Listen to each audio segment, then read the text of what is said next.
नमस्कार, उत्तराखंड समाचार में आपका स्वागत है। मैं व्याख्या चंदोला। सबसे पहले मुख्य समाचार। केंद्र सरकार चीन में फैले HMP वायरस पर रख रही कड़ी निगरानी। केंद्रीय स्वास्थ्य मंत्रालय ने लोगों को भी सावधानी बरतने को कहा।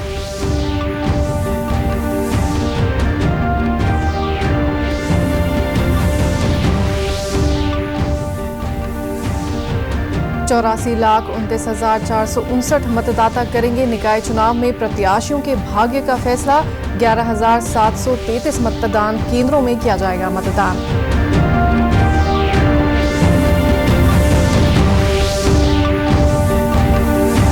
और चमोली जिले में पहुंचे 38वें राष्ट्रीय खेल के प्रचार वाहनों को जिलाधिकारी ने दिखाई हरी झंडी। राष्ट्रीय खेलों की व्यवस्थाओं को लेकर हल्द्वानी में तैयारियां पूरी। अब समाचार विस्तार से। केंद्रीय स्वास्थ्य मंत्रालय ने कहा है कि वे पिछले कुछ हफ्तों में चीन में फैले HMP वायरस पर कड़ी निगरानी रख रहा है। मंत्रालय ने लोगों को भी सावधानी बरतने को कहा है। मंत्रालय ने कहा कि भारतीय आयुर्विज्ञान अनुसंधान परिषद HMP वायरस के परीक्षण के लिए प्रयोगशालाओं की संख्या में वृद्धि करेगी और समूचे वर्ष के दौरान इस वायरस की प्रवृत्तियों पर निगरानी सुनिश्चित करेगी। अपर मुख्य निर्वाचन अधिकारी विजय कुमार जोगदंडे ने बताया कि भारत निर्वाचन आयोग द्वारा जारी नई मतदाता सूची में उत्तराखंड में कुल 84,29,459 मतदाता शामिल किए गए हैं, जिसमें 43,64,667 पुरुष, 40,64,488 महिला और 304 थर्ड जेंडर मतदाता शामिल हैं। इसके अलावा प्रदेश में सर्विस मतदाताओं की संख्या 89,812 है, जिसमें 87,103 पुरुष और 2,709 महिला सर्विस वोटर हैं।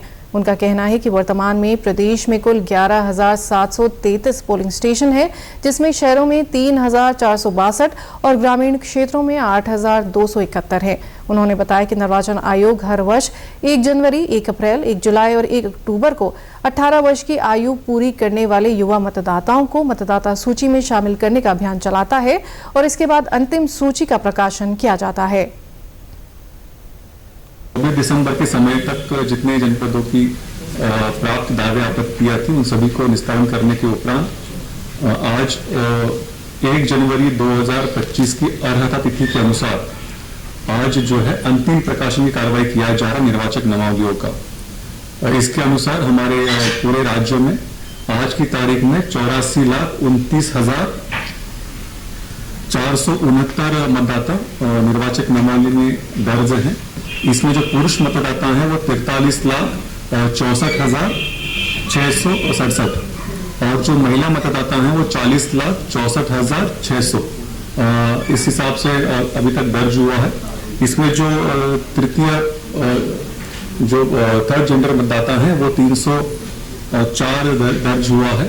इसमें बताना चाहेंगे कि जो पिछली बार का संक्षिप्त पुनरीक्षण अभियान संपन्न हुआ था 1 जनवरी 2024 की अर्हता तिथि के अनुसार, उस समय निर्वाचक नामावली में 83,37,000 वोटर्स शामिल थे।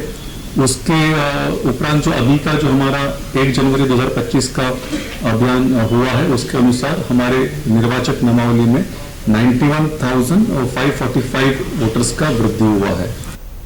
उन्होंने बताया कि 30 से 39 आयु वर्ग में सर्वाधिक 22,61,477 मतदाता हैं, जबकि 40 से 49 आयु वर्ग में 17,79,000 मतदाता हैं। वहीं 18 से 19 आयु वर्ग के 1,44,400 युवा मतदाता हैं, जबकि 80 वर्ष से अधिक आयु वर्ग के 1,62,000 मतदाता हैं। सर्वाधिक जो मतदाता हमारे हैं वो 30 साल से 39 साल के बीच के जो आयु के मतदाता हैं वो सर्वाधिक मतदाता हैं। इसमें 22,67,477 इतने मतदाता जो हैं इस आयु वर्ग में दर्ज है सर्वाधिक। इसके उपरांत 40 साल से लेकर 49 साल के आयु वर्ग में सर्वाधिक मतदाता पाए गए हैं। 17,79,000 मतदाता पाए गए हैं। और जो हमारा 18 साल से 19 साल आयु वर्ग में जो हमारे युवा मतदाता हैं वो 1,44,400 मतदाता उस आयु वर्ग में पाए गए हैं। और जो 80 साल से अधिक का आयु वर्ग के मतदाता हैं वो 1,62,000 मतदाता उस आयु वर्ग में पाए गए हैं। बागेश्वर जिले में नगर निकाय चुनाव को निष्पक्ष, पारदर्शिता और शांतिपूर्ण तरह से संपन्न कराने को लेकर जिला प्रशासन सभी तैयारियां कर रहा है। जिला निर्वाचन अधिकारी आशीष भट्टगाई ने कहा कि लोकतंत्र में निर्वाचन अति महत्वपूर्ण कार्य है। निर्वाचन प्रक्रिया को शांतिपूर्ण और निष्पक्ष ढंग से संपन्न कराना हम सभी की जिम्मेदारी है। उन्होंने निर्वाचन कार्यों को सफलतापूर्वक संपन्न कराने के लिए सभी कार्मिकों को आपसी समन्वय स्थापित करते हुए एक टीम भावना से कार्य करने पर जोर दिया। आगामी 23 जनवरी को होने वाले मतदान में बागेश्वर जिले में 25,287 मतदाता हैं। बागेश्वर जनपद में 1 नगर पालिका और 2 नगर पंचायतों में निकाय चुनाव होने हैं। मतदान के लिए कुल 24 मतदान केंद्र जबकि 36 मतदेय स्थल बनाए गए हैं। इस बार तीनों निकायों में 12,539 महिला और 12,748 पुरुष मतदाता अपने मताधिकार का प्रयोग करेंगे। बागेश्वर नगर पालिका में 11 वार्डों के लिए सभासद चुने जाएंगे।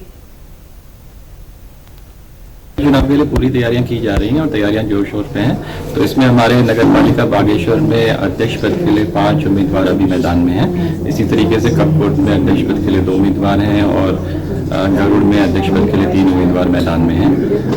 वार्ड मेंबर की बात करें तो बागेश्वर में 26 लोग हैं, कपकोट में 14 लोग हैं और गरुड़ में 17 लोग जो हैं वार्ड मेंबर के लिए मैदान में हैं। तो हमारे जो आरओ हैं वो समस्त तैयारियां इसके लिए कर रहे हैं और नियमानुसार कार्रवाई की जा रही है। सेक्टर मजिस्ट्रेट, जोनल मजिस्ट्रेट, पीठासीन अधिकारियों की और मतदान अधिकारियों की ट्रेनिंग पहले राउंड की जा चुकी है।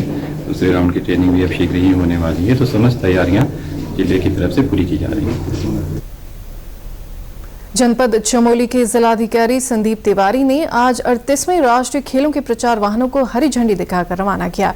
राष्ट्रीय खेलों का शुभंकर मौली प्रचार वाहन से पूरे जिले में घूमकर लोगों को राष्ट्रीय खेलों से जुड़ने के लिए प्रेरित करेगा। 38वें राष्ट्रीय खेलों के शुभंकर, लोगो, जर्सी और टैगलाइन आदि का कैंटर के माध्यम से प्रचार किया जा रहा है। जिलाधिकारी संदीप तिवारी ने कहा कि उत्तराखंड राज्य को 38वें राष्ट्रीय खेलों की मेजबानी मिलना गर्व का विषय है। इससे हमारी देवभूमि आगे खेल भूमि के रूप में भी विकसित होगी। उन्होंने बताया कि 9 जनवरी को जनपद बागेश्वर से ग्वालदम में मशाल पहुंचेगी, जिसके बाद मशाल रैली का आयोजन किया जाएगा।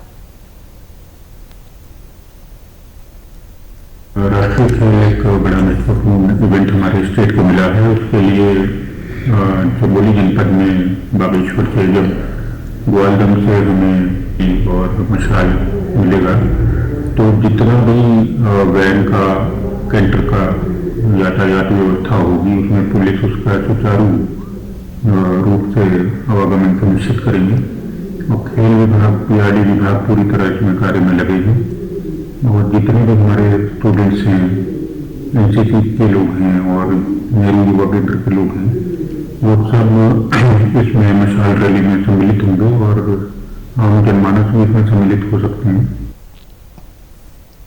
राज्य में 38वें राष्ट्रीय खेल आयोजित हो रहे हैं। इसी के तहत कई खेल प्रतियोगिताएं हल्द्वानी में भी आयोजित हो रही हैं। इसी के मद्देनजर सभी आवश्यक तैयारियां पूरी की जा रही हैं।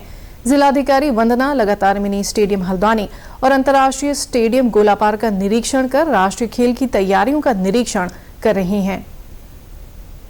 यहाँ हल्द्वानी मिनी स्टेडियम में होने हैं फुटबॉल के और उनके दौरान सब व्यवस्थाएं स्मूथ रहें, किसी तरह की कोई दिक्कत खिलाड़ियों को नहीं आए और इसके लिए विभाग अपनी तैयारियां लगातार कर रहा है।